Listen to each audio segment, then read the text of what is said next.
Hi everyone, so today I'm going to make a little video for you and talk about probably the most common fault that I see when I'm teaching people on a daily basis, and I think if we can get into that in this video, that's going to help a lot of you.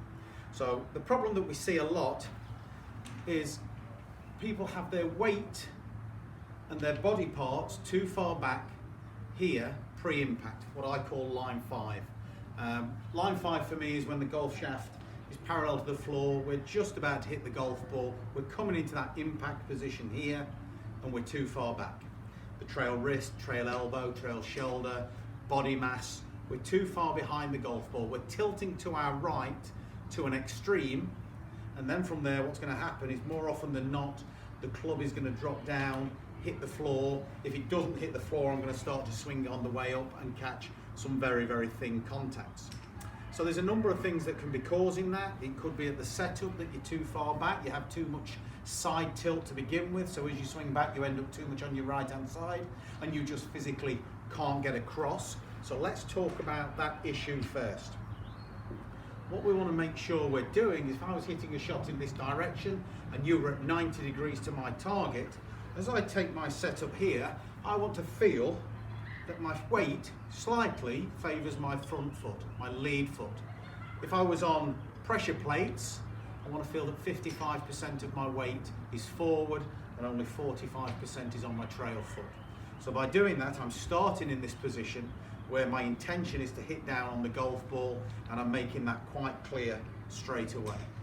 From there, as I swing backwards, I want to feel that the centre of my hips and the centre of my shoulders really doesn't move. My shoulders can then rotate around this point, my hips can rotate around this point, and I'm going to wind up to the top. The weight transference really doesn't move, it can stay forward favouring that front foot, and from here I'm still centred, my head has stayed nice and stationary, I'm over the golf ball.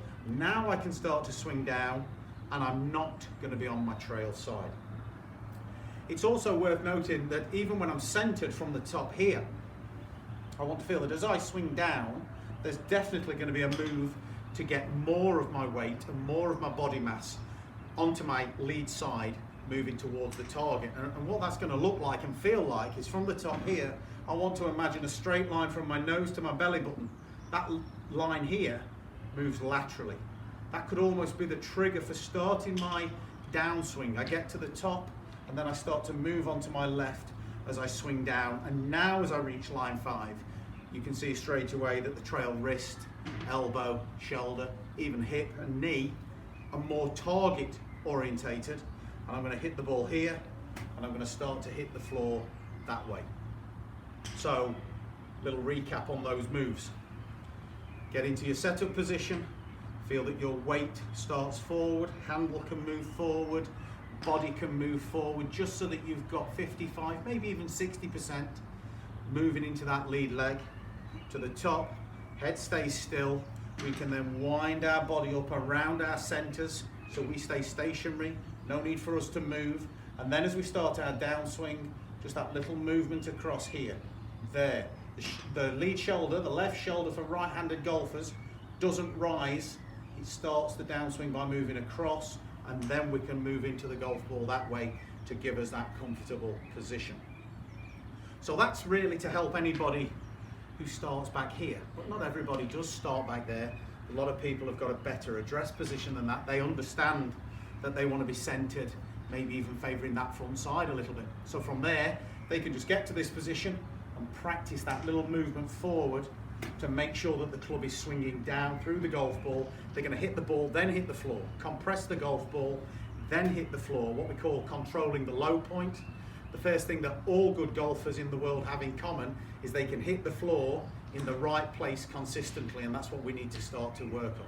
If we're starting to move over here, it's going to be very difficult, but if we can stay over the ball and feel that we can continue to be over the ball and even be moving towards the target coming into impact, that's going to be so much easier. So the few things we can use when we're hitting shots. This is a lie board used for custom fitting. I could place that several inches behind the golf ball, normally about 2 club heads width. Let's move that forward a little bit more, something like that. Now what that allows me to do is take my setup to this golf ball, get that weight forward, feel I can stay here, and then as I move forward, my club's flight path is going to come over that board. Now if I was to hang back, straight away I can hear and feel that something's gone wrong. I know I've hit the board, the feedback straight away. But if I can start to move forward, stay here, much different. No noise, no feel, ball's gone well, struck it nicely and then moved through. So that's quite good. Now, you might not have a lie board, and I understand that, but that's just a thin piece of plastic. You could do something like that with a piece of plywood. I've even seen people do it with a piece of A4 paper, laminated, just put down behind you and feel that your club is coming out, or a bag towel. You could use a bag towel. In fact, a bag towel would be really good, because if you hit it, it would come up straight away, and that would be your feedback. I've also used these kind of things. These are great. These are a teaching aid that I've been using for quite some time. It's got multiple uses. I can use it to help people understand how that weight needs to be forwarded to dress. I can use it behind the golf ball to give somebody the explanation that the club is travelling down. Feel that I'm coming in. There's my flight path again. That way. Okay?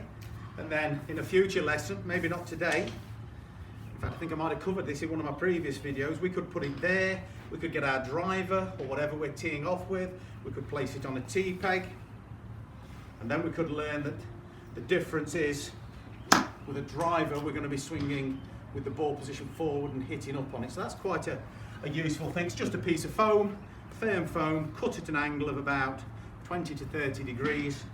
I can sit it back there. For today's lesson it has dual purpose. It could help us with that. It could also help us feel like we're swinging down and through the shot, giving us that feeling as well. So, some good points there for you to be working on. Let me recap just one last time before we finish. Set up position, aiming squarely at your target, and then feel that you just move your hips and your centre a couple of inches towards your target. That's just going to put enough pressure. It's not huge. We don't want anybody looking like this. We're not looking to feel like we're falling over or the weight's going onto the outside of the lead foot. It's a very subtle move. The handle moves forward so it stays level with the inside of the left thigh. The weight is just subtly there too. And then the head stays still. The shoulder centre, which is the middle of the chest where the sternum is. The hip centre, middle of the hips where your belt buckle is. And then from there we start to rotate around those.